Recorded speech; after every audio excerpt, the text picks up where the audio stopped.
তারকা অথবা জনপ্রতিনিধি, এই দুই তকমা থাকলেই কি 7 খুন মাফ হয়ে যাবে?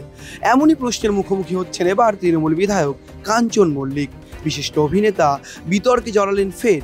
কলকাতার স্কুল অব ট্রপিক্যাল মেডিসিনে সংশ্লিষ্ট কর্তব্যরত চিকিৎসকের সঙ্গে দুর্ব্যবহারের অভিযোগ উঠছে কাঞ্চন মল্লিকের বিরুদ্ধে।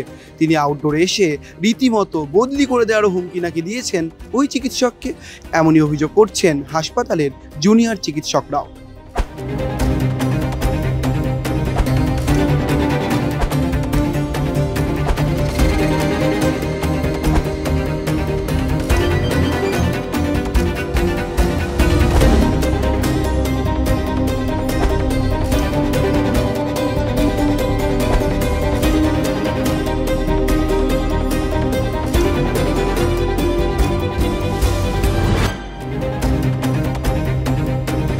হ্যাঁ, আমরা পদক্ষেপ নেওয়ার মধ্যে সকাল থেকে আমরা ব্ল্যাক ব্যাজিং করেছি, পোস্টারিং করেছি এবং ডেপুটেশন গেছিলাম ডিরেক্টরের কাছে জমা দিতে।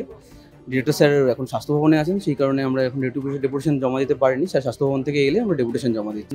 গতকালের ঘটনার পরে আমাদের মূলত দাবি হচ্ছে স্বাস্থ্যক্ষেত্রে এই পরিবেশটা আমরা কিছুতেই মেনে নিতে পারছি না।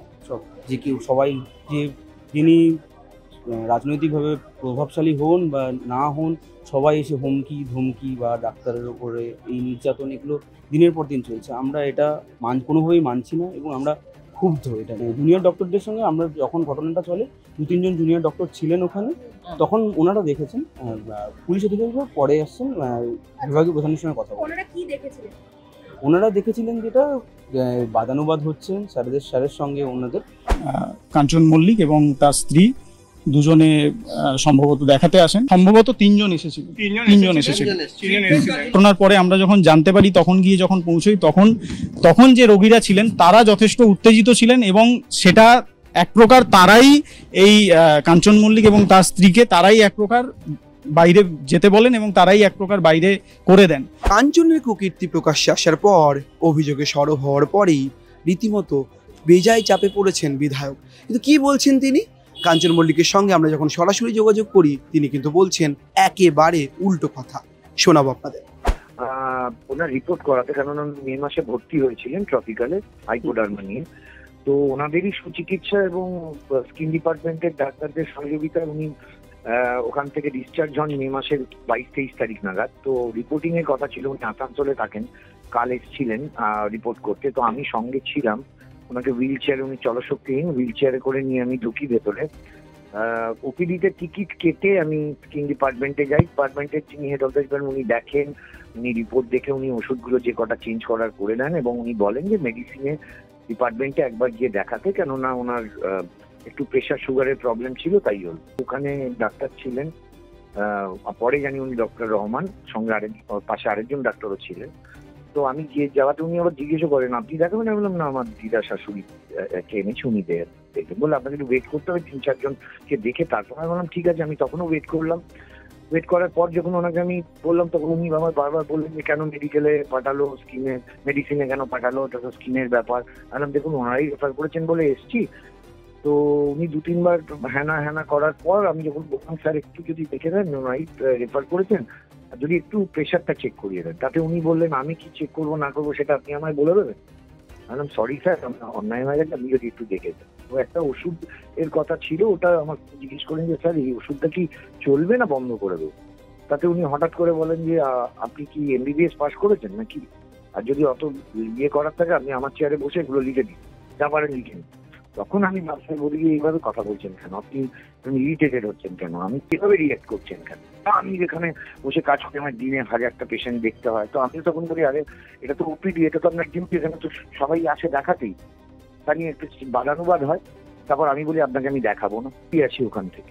তারপর তো দেখলাম উনি এইসব কথা বলেছেন, ভিত্তিহীন অভিযোগ করেছেন। আমি তো এগুলোর কিছুই বলিনি, কিছুই করিনি। নর্মাল টিকিট কাটিয়ে ওপিডিতে দেখাতে যেতাম না। এবং উনি কেন এই কথা বলছেন? আমি তো ওনার পাশে যিনি ডক্টর, তিনি যে দেখলেন, তিনি তো এই কথা বললেন না। বা আমি যখন স্কিন ডিপার্টমেন্টে দেখাতে গেলাম হেড অফ দ্য ডিপার্টমেন্ট, তিনিও তো কিছু বললেন না। আমি তো টিকিট কাটিয়ে উইদিন দ্য নর্মাল প্রসিডিওর আমি গেছি, আমি ওয়েট করছি সবার মাঝখানে। আমি তো একবারই কোনোভাবে আমি সেলিব্রিটি বা আমি বিধায়ক বলে কোনো এক্সট্রা অ্যাডভান্টেজ নিই।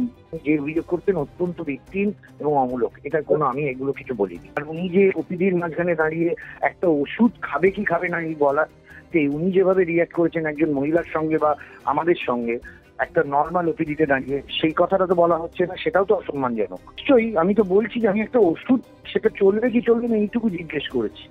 তাতে উনি যেসব কথাগুলো বলছেন সেগুলো তো আমি কিছুই করিনি। আমি হঠাৎ করে দুমদারাকে এর মধ্যে বলতে পারি কি?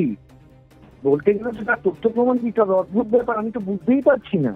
অকথ্য অপমান করা হয় এই ব্যাপারটা আমি ঠিক এটা তো সত্যি হয়নি। অপমান ওনাকে কিছুই করা হয়নি এখানে। যারা রহমান স্যারকে চেনেন, ডক্টর মেহবুবুর রহমানকে, যারা পেশেন্টরাও তাদেরকে দেখিয়েছেন, তারা সবাই এক বাক্যে এটা জানেন যে স্যার অত্যন্ত বিনয়ী এবং অত্যন্ত ভদ্রভাবে কথা বলেন। সুতরাং সেই স্যার কারোর সাথে প্রচণ্ড অভদ্রভাবে কথা বলবেন, এটা আমরা কোনোভাবেই এটা আমরা বিশ্বাসই করতে পারি না। সুতরাং এটা এই প্রসঙ্গে কথাটা আসছেই না যে ওনার সাথে খুব অভদ্রভাবে কথা হয়েছে, ঠিক আছে। তাছাড়াও আমাদের যে 2-3 জন ওখানে ছিলেন জুনিয়র ডাক্তার, তারাও তো দেখেছেন ঘটনাটা এবং তারা আমাদেরকেও, আমরা একসাথে কথা বলেছি। সেক্ষেত্রে ওনারা একরকম যতটা ওনাদের বোঝানো যায় সম্ভব চেষ্টা করা হয়েছিল, কিন্তু তারপরেও তারা চড়াও উত্তেজিতই ছিলেন, দৃশ্যত উত্তেজিত ছিলেন। কলকাতার ট্রপিক্যাল মেডিসিনের এই ঘটনার পর কাঞ্চন মল্লিকের বিরুদ্ধে ঠিক কি পদক্ষেপ হয় যদি তিনি সত্যি এমন কোনো ঘটনা ঘটিয়ে থাকেন।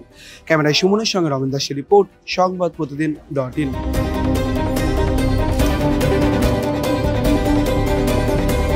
ফলো করুন সংবাদ প্রতিদিন ডিজিটাল।